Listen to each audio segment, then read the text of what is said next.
This video is going to be a pretty rough one, I'm going to say. So I'm going to just go ahead and give a trigger warning right off the rip. This video talks about slavery, dismemberment, and death by starvation. If these topics upset you, please click off this video and find a video that will be better for your mental health today. So please go ahead and take care of yourself first. Okay? These are my sources that I used for this video. So if you want to, check them out in your free time. Thank you so much. I know you guys have probably read the title of this video and thought to yourself that this is just me trying to piss off a bunch of white people. Well, how about I start this off with a quote from Malcolm X. Unless we call one white man by name a devil, we are not speaking of any individual white man. We are speaking of the collective white man's historical record. We are speaking of the collective white man's cruelties and evils and greeds that have seen him act like a devil towards the non-white man. So that's more of like what I'm talking about, of the atrocities of European colonialization and how it's affected non-white people around the world, more or less. I'm mostly going to start off with 3 instances of European colonialization. One, pretty much everyone knows because that's all history wants to talk about, but also 2 that are less likely known or just covered up by a person's basic acclaim, I will say. So we'll start with, of course, how Christopher Columbus came to the Americas and pretty much brought nothing but smallpox, syphilis, and suffering to the Native Americans there. And you see, the thing is, after a while of just decimating the Native American population, and when he went back to Europe, once the government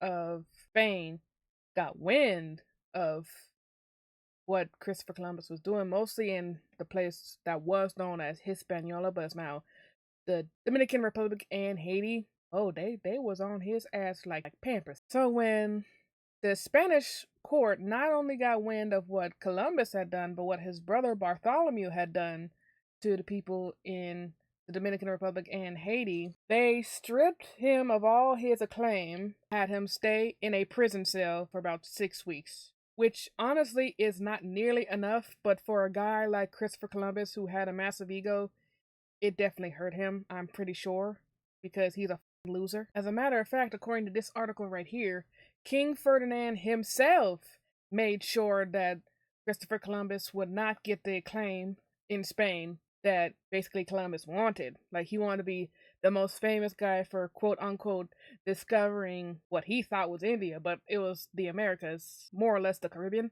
because he's a loser that doesn't know directions. Yeah, Ferdinand pretty much just called him Admiral of an Ocean, which doesn't mean shit, basically. Like, he's just, oh, you sailed the ocean, cool, neat, here's a participation medal, more or less. And that hurt Columbus, which I don't care. He deserved worse for what he and his brother did to all the people in the Caribbean, but hey, I wasn't there.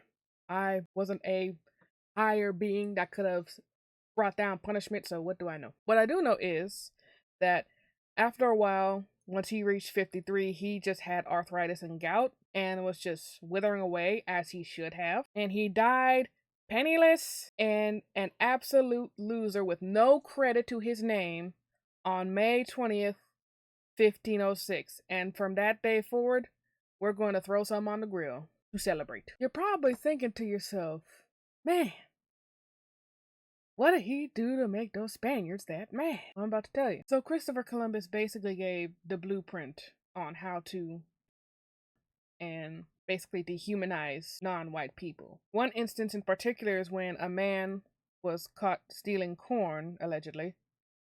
He had his nose and his ears cut off and was placed in shackles and then auctioned off as a slave. And then a woman who was basically telling it how it is, with Christopher Columbus being an absolute loser, he had her stripped naked and just paraded across the colony on a mule. And there's so much more dehumanizing shit that this monster has done, but if I go more in depth with it, this is going to be an hour-long video. But that's pretty much basically the gist of what Christopher Columbus did and why it was very fitting that he died sick, with no credit to his name, and a loser. Now, another instance of European colonization I touched briefly on in my Democratic Republic of Congo video, but I have it age restricted so YouTube doesn't take it down because it goes through a lot of messed up stuff that happened to so many innocent people in Africa, honestly, that I know for a fact that YouTube would take it down whether I censored it or not. But another instance of European colonization that practically a lot of people don't know about because it wasn't taught in schools would be the Portuguese coming over to invade the Congo Kingdom. The Congo Kingdom at the time was pretty much made up of three now known countries in Africa, which would be Angola, the Democratic Republic of Congo, and the Republic of Congo. Yes, there are two Congos in Africa, but they are different names and different places. Please keep up. So I went a little more in depth in my DRC video, but the Portuguese came in. They first came through Angola, took that part of the Congo Kingdom over, more or less on the guise of wanting to start quote unquote political and commercial allyship, which we all know now is a major lie. That's what a lot of European colonization, that's a major colonization tactic, is to be under the guise of political and commercial allianceship, when in all actuality it's just to steal and pillage. Now, it all started out fairly well with the Congo Kingdom basically keeping the Portuguese at an arm's length, but eventually the Portuguese got more and more aggressive, and by 1622 the Portuguese decided to just take the Congo Kingdom by force. But thankfully the Congo Kingdom had some great ties with the Netherlands, and the Dutch helped them to push out the Portuguese from the Congo Kingdom. But with all the damage that was done, we now know the Congo Kingdom no longer exists. It's just now Angola, the Republic of Congo, and the DRC. And I also go more in depth on how European colonization led up to what the DRC is now going through in my video. So if you want to check it out, I'll link it somewhere around here.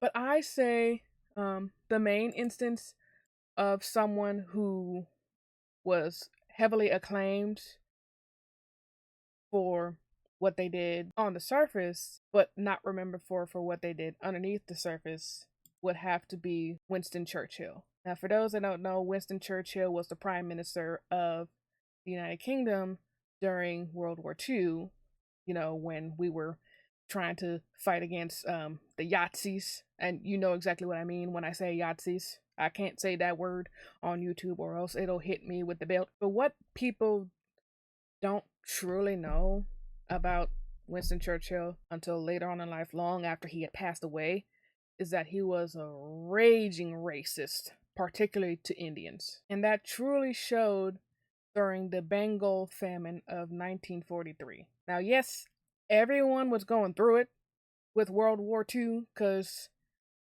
the Axis powers were pretty much putting belt to ass to every country they could get their hands on. But Japan in particular, Japan was ruthless. Japan was just trying to put everyone on a shirt. And that's just me putting it lightly, so this video doesn't get taken down. And with what Japan was doing back in that time, it was conquering and taking over territories. One such place being Burma, which is Bengal's main source of the importation of rice. Now, a lot of countries have their number one grain or starch. For the Irish, it was the potatoes until the potato famine happened. For some countries, it's bread. But for a lot of countries in Southeast Asia, rice is the main source of carbohydrates. But instead of trying to get help to the people in Bengal, Winston Churchill said no. He didn't give aid. Matter of fact, Canada and the US even offered to bring aid in the source of food to Bengal, but Winston Churchill must have worded it some way to where the government refused to allow the US and Canada to send aid to Bengal. And not only that, out of quote unquote fear that the Japanese would come over to India after conquering Burma, they pretty much started the denial of rice policy, which pretty much has the British come into basically burn down any rice surpluses that Bengal had. And with that, millions and millions of Bengalese people starved to death because they didn't have their main grain. And rice is just so important to their diet. It's basically their life source. And they didn't have it. So people, especially children, were dying because they couldn't get any rice to eat. And I'm going to read to you a quote that Winston Churchill had said, just in case you guys don't think he is a raging racist against Indians. It says, "I hate Indians. They are a beastly people with a beastly religion. The famine was their own fault for breeding like rabbits." I mean, he said it himself. He said that he hates Indian people and that the famine was essentially their fault, which is not. It's because he didn't want to send aid to them. He just wanted to see them suffer. And that's not even the worst part. The worst part is that India was made to export, not have food come in, but have food shipped out, made to export rice. Matter of fact, they had exported literally over 70,000 tons of rice by the middle of 1943. And this was all while millions of Bengalese people were starving to death. And there are just so many more cases of European colonization just destroying people that are indigenous to the land that they colonized. It's just, and it's still going on to this day. We still have modern day colonization going on, especially with what's happening now in Nigeria. The US literally bombed Nigeria on Christmas Day after claiming that it was to protect Christians. But how do you bomb a quote unquote Christian country under attack by ISIS on a quote unquote Christian holiday? Like, the math is just not mathing. But like I said, if I go any longer with how many more European countries went to go colonize other countries and pretty much destroy and dehumanize them, this would be an hour-long video. If you guys want more, I can make this a series, just like my People Won't Leave Black Women Be series. So just let me know what you guys think about this video. Unless you're a racist, then your opinion's going to pretty much be thrown in the garbage. Anyway, thank you guys so much for watching. If you like this video and want to see more content like this, oh hi bud. See more content like this, give this video a like, share, and subscribe for more videos like this. But anyway, take care of yourself, take care of each other. I know this is a very, very jarring topic to talk about. So if you have a pet or a stuffed animal, give them a good cuddle to kind of decompress from this type of video. I know I've just been going back to back with rough topics. I know I'm not mentally well, so I might have to do a self-care day myself, cause good God almighty. Anyway, be sure to take care of yourselves, take care of each other, wash your hands and stay hydrated, and mask up. Just because we have vaccines for these viruses doesn't mean you still can't get sick from something. I'll catch you guys next time. I have a think piece for y'all. Take care now.